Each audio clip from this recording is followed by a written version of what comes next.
యాదవ్ ఐక్యత యాదవ్ ఐక్యత జై యాదవ్ యాదవ్ ఐక్యత యాదవ్ ఐక్యత జై యాదవ్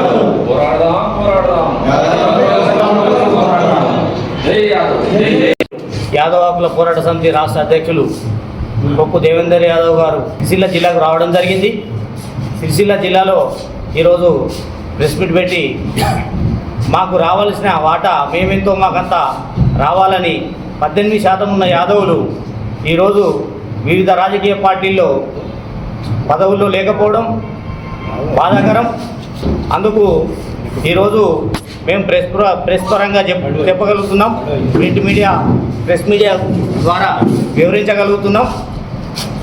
రేపు రాబో స్థానిక ఎన్నికల్లో మాకు 18% వాటా తోటి సర్పంచ్, ఎంపీటీసీ, జెడ్పీటీసీలు కానీ ప్రతి ఒక్క దానిలో ఎమ్మెల్సీ కానీ ఇచ్చి మంత్రి పదవి ఇవ్వాలని కోరుతున్నాం.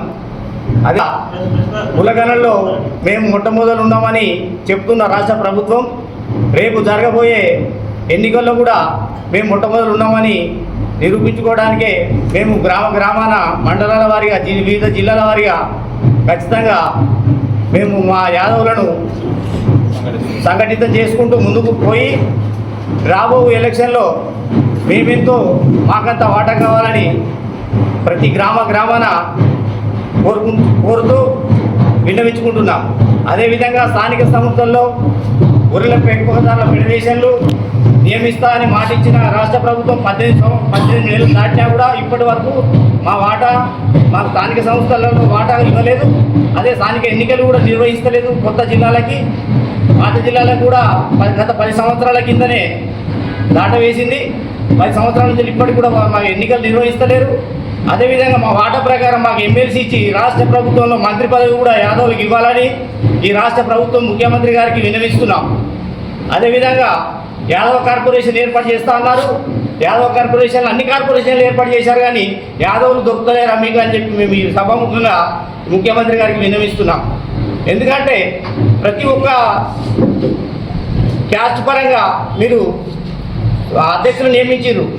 మా క్యాస్ట్ పరంగా కూడా మాకు ఆ సొసైటీని చేసి అధ్యక్షులు నియమిస్తే, బాడీ వేస్తే, డైరెక్టర్లు వేస్తే మాకు ఎంతో సమితమవుతుంది. అదేవిధంగా ఈ పాల డైరీలో పాల చైర్మన్ కూడా రాష్ట్రంలో యాదవులనే పాలు అమ్మే వాళ్ళు యాదవులు అని చెప్పి రాష్ట్ర ప్రభుత్వం మొదటి నుంచి అంటుంది.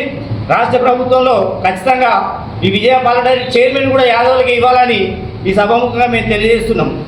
అదేవిధంగా రేపు రాబోయే ఎలక్షన్లో ఖచ్చితంగా ఎమ్మెల్సీ ఇచ్చి మంత్రి పదవి ఇవ్వాలి. మీరు కులాలు లెక్క పెడుతున్నారు, కుల గణన లెక్క పెడుతున్నారు, జనగణన లెక్క పెడుతున్నారు. మరి మా కుల గణన ముందే ఉందని మీకు తెలుసు కదా సార్. మరి అదేవిధంగా మాకు ఎందుకు ఇస్తలేరు? మాకు అది కూడా వాటా ప్రకారంగా రావాలి. లేకపోతే గ్రామాన ఖచ్చితంగా ప్రభుత్వాన్ని మేము ఎండగడతాం, ముందుకు నడిపిస్తాం. మా దానిలో కూడా యాదవులు ఉన్నారు. యాదవులు కూడా కాంగ్రెస్ పార్టీలో పెద్ద లీడర్లు ఉన్నారు. మీరు ఎందుకు అనగదొక్కుతారో మాకు అర్థమైతే లేదు. ఇది ఖచ్చితంగా గ్రామాన్ని లేవనెత్తుతాం. మంత్రులకు కానీ ముఖ్యమంత్రి కానీ వినవించదు. ఇదే సభాముఖంగా వినవిస్తున్నాను. జై యాదవ్, జై యాదవ్. ప్రభుత్వం రేవంత్ రెడ్డి ముఖ్యమంత్రి గారు యాదవుల పట్ల అవలంబిస్తున్న వైఖరికి నిరసనగా ఈరోజు సిరిసిల్ల ప్రెస్ క్లబ్లో రాష్ట్ర యాదవ హక్కుల పోరాట సమితి ఆధ్వర్యంలో సమావేశం నిర్వహించి మా నిరసన తెలియజేయడానికి ఈ సమావేశం నిర్వహించడం జరుగుతుంది. పాత్రికేయులకు, మా యాదవ సోదరులందరికీ హృదయపూర్వక నమస్కారాలు తెలియజేస్తూ, ఇవాళ ఉమ్మడి ఆంధ్రప్రదేశ్లో స్వాతంత్రం వచ్చి 58 సంవత్సరాలు అయినప్పటికీ మరి ఉమ్మడి ఆంధ్రప్రదేశ్లో కూడా ప్రతి క్యాబినెట్లో మంత్రి పదవి ఉండేది. తెలంగాణలో కూడా గత 2 టర్ములు కూడా యాదవులకు మంత్రి పదవి ఉండే. ఇవాళ కాంగ్రెస్ ప్రభుత్వం యాదవుల పట్ల పల్లకీలు మోసే బోయలుగానే చూస్తూ వాళ్ళని వివక్షకు గురి చేస్తూ మరి ఎటువంటి మంత్రి పదవి కానీ గెలిచే ఎమ్మెల్యే స్థానాలు కానీ ఇప్పటివరకు ఇచ్చి గెలిపించుకునే శక్తి సామర్థ్యం కాంగ్రెస్ పార్టీకి లేనట్టుంది. ఇవాళ కేవలం రేవంత్ రెడ్డి గారు కాంగ్రెస్ పార్టీ యాదవులను నిర్లక్ష్యం చేస్తూ కావాలనే దురుద్దేశపూర్వకంగానే ఇవాళ అణచివేస్తున్నారనేది మాకు కళ్ళకు సాక్షాత్కరించబడుతుంది. ఇవాళ ఎందుకంటే మరి 18 నెలలు అవుతుంది, మంత్రివర్గంలో యాదవులకు స్థానం లేదు. కార్పొరేషన్ కొరకు జీవో ఇచ్చి కార్పొరేషన్ ఏర్పాటు చేసారు. కానీ మల్లేష్ అన్న అన్నట్టు ఇవాళ కాంగ్రెస్ పార్టీలో ఏ యాదవుడు దొరకట్లేదా, అర్హుడు లేడా, మరి ఆ చైర్మన్ నియమించడానికి, డైరెక్టర్లను నియమించడానికి? మరి మీ దగ్గర లక్షల బడ్జెట్ పెడుతున్నారు, వార్షిక బడ్జెట్ దాదాపు 2 లక్షలు దాటుతుంది.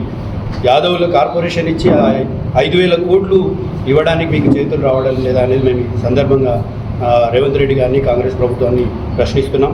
అదేవిధంగా మరి గొల్ల కుర్మలకు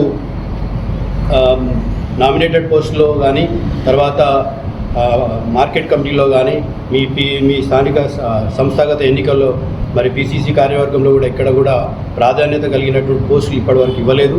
అలాగే ఇప్పుడు జిల్లా అధ్యక్షుల్ని దాదాపు 7-8 జిల్లా అధ్యక్షులు ప్రకటించాల్సిగా డిమాండ్ చేస్తూ ఉన్నాం. అదేవిధంగా రాబోయే స్థానిక సంస్థల ఎన్నికల్లో మా వాటా 16% ఉంది, 16 నుంచి 18% వాటా ఉంది. దాని ప్రకారంగా జనాభా దామాషా ప్రకారంగానే మా వాటాన్ని జిల్లా పరిషత్ చైర్మన్లు కావచ్చు, మండల పరిషత్ అధ్యక్షులు కావచ్చు, ఎంపీటీసీలు కావచ్చు, సర్పంచులు కావచ్చు, మా వాటా ప్రకారం ఎమ్మెల్సీ, ఎమ్మెల్యే స్థానాలను ఇవ్వాల్సిందిగా కోరుతున్నాం. అదేవిధంగా ఇప్పుడు ఈ 10 రోజులలో మంత్రివర్గంలో మరి ఎవరినైనా ఎమ్మెల్సీ చేసి మంత్రి ఇవ్వకపోతే గాంధీ భవన్లో వేలాదిగా సత్యాగ్రహ దీక్ష చేస్తామని తెలియజేస్తూ, మరి అనేక వివక్షకు గురి చేస్తున్నటువంటి కాంగ్రెస్ ప్రభుత్వం, రేవంత్ రెడ్డి గారు పునరాలోచించాలి. యాదవుల పట్ల మీకు ఎవరిపైనన్నా, ఏ నాయకుడిపైనన్నా వ్యక్తిగత కక్ష ఉంటే వారిపైన రుద్దండి, కానీ మొత్తం యావత్ సమాజాన్ని, యాదవ సమాజాన్ని, గొల్ల కుర్మలను అణిచివేసే కార్యక్రమం బాగుండదు. కాబట్టి మరి ఇవాళ మీ మీనాక్షి నటరాజన్ గారు మరి అన్ని వర్గాలకు న్యాయం చేస్తున్ననే ఒక భావన ఉంది. కానీ మరి వారికి యాదవుల సంఖ్య కానీ, యాదవుల నాయకులు కానీ కాంగ్రెస్ పార్టీలో కనబడట్లేదని మేము ఈ సందర్భంగా ప్రశ్నిస్తున్నాం. అదేవిధంగా మరి రాబోయే 10 రోజుల్లో ఈ కార్పొరేషన్ చైర్మన్ కానీ, డైరెక్టర్లను కానీ 5,000 కోట్లు కానీ ఇవ్వకపోతే, మంత్రివర్గంలో మంత్రిని తీసుకోకపోతే మేము గాంధీ భవన్లో వేలాదిగా సత్యాగ్రహ దీక్ష చేస్తామని తెలియజేస్తున్నాం. జై యాదవ్.